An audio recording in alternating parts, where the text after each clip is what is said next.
Hi folks, how are you doing? Here we are in the Chess for Beginners Learning from Morphy series with another game from the big star from the United States in the 19th century, Paul Morphy.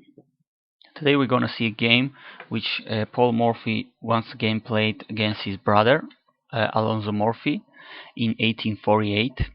Once again, here Paul is white and he plays e4. Black plays e5, just as we saw in previous videos.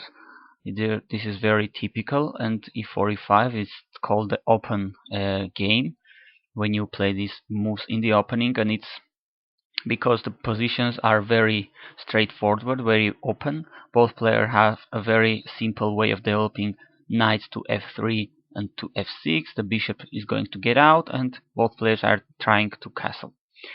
Now, that said, Paul here goes ahead to play a very different move, very aggressive, a move which was very trendy in the old nice days in the 19th century, the King's Gambit with f4. Very aggressive and dangerous move. Certainly, its big advantage is that it's challenging the black pawn on e5 right away, trying to get the control of the center. But the point is that this pawn is not protected, so black could take it. That's why it is called gambit, because white is sacrificing a pawn in this case. Although he sometimes gets the pawn back, he will try to take that tempo that black will waste to take and probably defend that pawn to develop pieces and get an attack. The other big disadvantage of this opening is that white is weakening a lot his own king's position. So as we saw in other videos, this diagonal leading to, in this case, white king is very important and very dangerous to be open like this, playing this f4. As we will see in this game, black will be able to check white, but although white is will be ready to face that. But anyway, it is not very safe to open your own king's position in this way. But okay, this is an opening. It has its own theory. It's called the King's Gambit and was very, very trendy in these old days. Now, black can play a couple of moves here. He can defend the pawn with d6, defending the c5 pawn, getting this diagonal open for this light square bishop. But on the other hand, he's blocking his own bishop, which will only be able to go to e7 or g6 to g7. He will not be able to play to a more aggressive place like c5. He could also play bishop c5 right away, just ignoring the threat on his pawn, developing pieces, just playing kind of counter gambit. Why? Because black is arguing here that white's king's position is weak, and he's threatening something like queen h4 and try to checkmate white here. So certainly white has to be very careful here, something like knight f3 to avoid white from checking. If white just keeps goes on to take pawns without developing, he will be punished very hardly, because queen h4 is a check. Now king e2 is not the move you want to play so early, but because you're blocking all your pieces, and you're certainly going to be in lots of trouble. In this case, white is going to be checkmated in this way: queen f2 check, then queen d4 check, and after this queen takes e4, and white is suddenly checkmated. So the point is that white just took a pawn without being developed and having his own king in a big danger, having he weakened a lot his king. So even here he cannot play something like g3, because queen takes e4 check is attacking both the king on e1 and the rook on h1, and after the king moves or the check is blocked, black will take the rook on h1 and win the game. So what can we see? Well, white must develop pieces instead of going after pawns. Of course, black should do this as a general principle as well. So developing is very important in opening. So knight f3 would be very much more logical than taking pawns and getting your king checkmated right away. But anyway, now the other big option for black in this opening is just to take the pawn. It's not bad at all. Now white has a possibility to control much more the center, because this pawn is not on e5 anymore, but black is a pawn up, and he has and white has a weakened king. So that's all. This is all about this king's gambit, playing for sacrificing a pawn and trying to have some advantage, some compensation with central control and fast development. Here there are two main moves. Knight f3, very logical one, just stopping black from checking the white king from h4 and also controlling lots of central squares. The other, much more aggressive move is bishop to c4, putting the bishop in ideal square, just attacking the black king, but it has the very obvious disadvantage of permitting black to check his king on e1. Now, as we saw in other videos, something like g3 in these positions is not possible, because black takes with the pawn, and of course if white takes, black is going to take the queen on h1, but if he doesn't, if he tries to chase the queen with knight f3, the point is that black has this discovered check, moving the pawn forward to g2. Now, although white can take the queen, black will take the rook on the h1 square and promote another queen, being up a rook and a pawn in this case, winning the game. So white must be careful in this kind of positions, as we saw. Weakening your king is not that beautiful. Moving forward with the king is not something you want to do. You're blocking your own pieces, and you're moving the king early in the game, which is not very advisable at all. So the move here is to put the king on f1, where it is fairly safe for the time being. And well, white will try to develop his pieces and take advantage of the early developed queen. Something usually is not a very good idea to develop the queen that early. Now black plays a logical move, bishop c5, just trying to checkmate white on the f2 square, but white is on time to prevent it and control the center with the very strong move d4.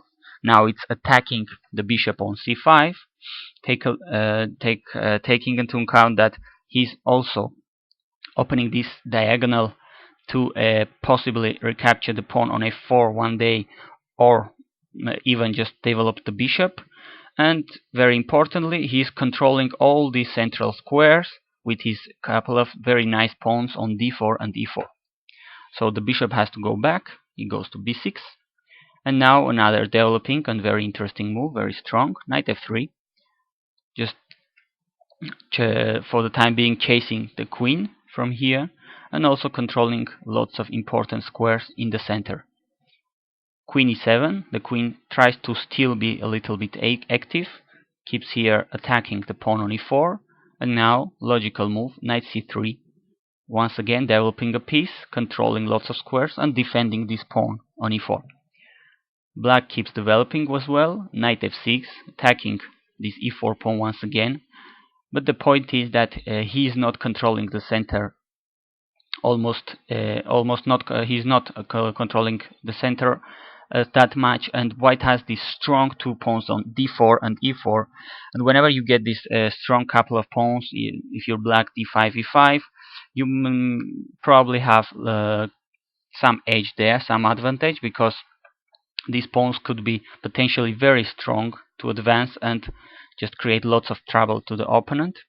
Here queen d3 was played, developing the queen and defending the pawn, logical move, but as we saw, there is not much black control of the center, and white could already start advancing these pawns, like something like e5, now harassing this knight, which cannot go back, cannot go to d5, cannot go to e4. Going to the edge of the board is not usually is not a very good idea, so we would have to go either to g4 or go back. So this is something really important to remember when the opponent has a couple of pawns here, central pawns. there is always a possibility that they will start rolling, and they could be very dangerous while they are advancing, as they can harass your pieces back and create lots of trouble. But anyway, queen d3 is very logical as well, not a bad move. Now black plays c6 to control this square, d5, and try to put a pawn in the center with d5, supporting this d5 square, and try to have something in the center, not to get smashed out of the center. It was very interesting also to play d6, controlling this c5 and d5, e5 squares, just preventing, for instance, this white pawn from going to e5 that easily. Also giving this diagonal to this bishop to play. But anyway, c6 was played here, and now white develops another piece, the bishop, and recaptures the pawn. Now the material is back to equality, and white has a very big center here. These pawns are strong, they are controlling all these central squares. All these pieces in yellow are developed, so the only disadvantage of white's position is this king, which is not going to be able to castle, so this rook is not playing for the time being. But if we just omit that, white's position is absolutely excellent, and black has only a couple of pieces developed. This bishop cannot play so far. This knight cannot go to c6 because there's a pawn here, so white must be very comfortable here. He is in a very good position here. So finally black goes with d5, trying to get something in the center, not to be smashed that easily. White just takes that pawn. Now black just cannot recapture with the pawn, because more importantly that he's losing this pawn, just it's being defended only with the knight and it's tagged with two pieces. It is more important that his king and his queen are on the same file. So something like rook a1 is pinning the queen, and now the queen is going to be lost because it cannot move without exposing the black king to check, and if it moves, white is on time to capture the black queen. Of course, it could be blocked, the pin could be blocked with something like bishop e6, but then the knights go in, taking the pawn. Now it's stacking lots of squares. This knight is protected by the bishop, and the bishop will not ever be able to take it without exposing the black queen on e7, so white is winning here. That's why instead of capturing here after e takes, black decides to castle and get the king out of the center, put it in a safe place. But having an extra pawn, now white is taking the time to play d6, attacking the queen. Now it's defended with this bishop on f4, queen d8. Now we can see all the problems black is having for not being able to challenge white's central pawns, for not being able to develop his pieces. All these pieces are not playing, are not participating in the game.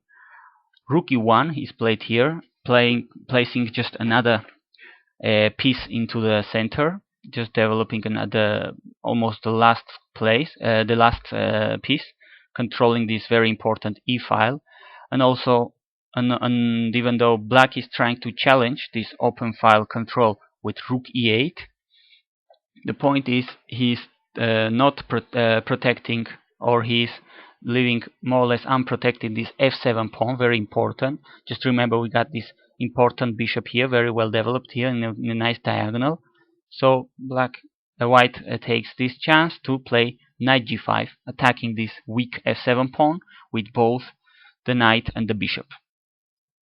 Black takes on e1 check, now king must take, queen e8 check, but now the king goes to d2, a very safe square, there is no check there, and white is ready to put the bishop, the other rook on e1, attacking the queen and taking for once this open file under control, while black has all his pieces here which are not playing, they're kind of decorating here the black position.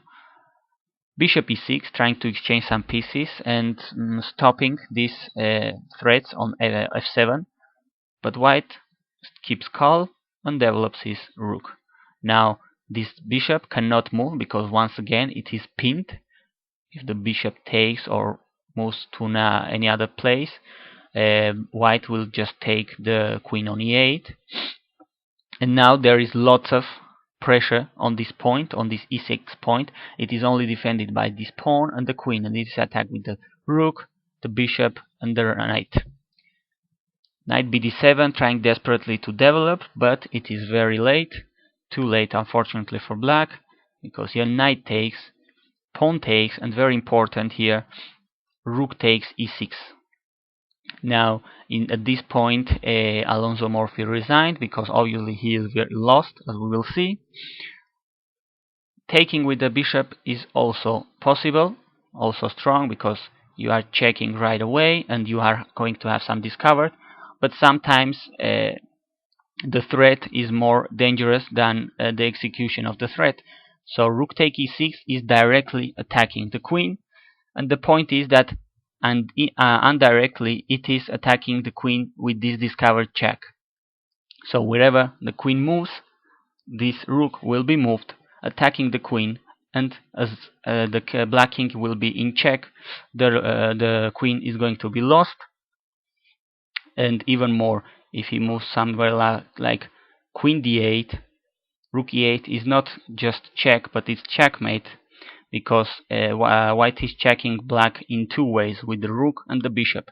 And whenever you are checking your opponent with two pieces at the same time, the only thing the opponent king can do is to walk away somewhere where he is protecting himself from both checks. It is not possible to take the rook because the bishop is still checking. It is not possible to block the check from the bishop because the rook is still checking. So in this case it would be checkmate, and if the black queen goes away somewhere, say here, he would be losing the queen something like this way, or he would be going into checkmate in a similar way, because once again we have two pieces giving check to the black king. So fairly short game, showing you here the excellent skills in the opening from Paul Morphy using the King's Gambit. Very dangerous and very exciting opening. But okay, he's showing here that he knows what he's doing and defeats his brother in less than 20 moves. Thanks for watching.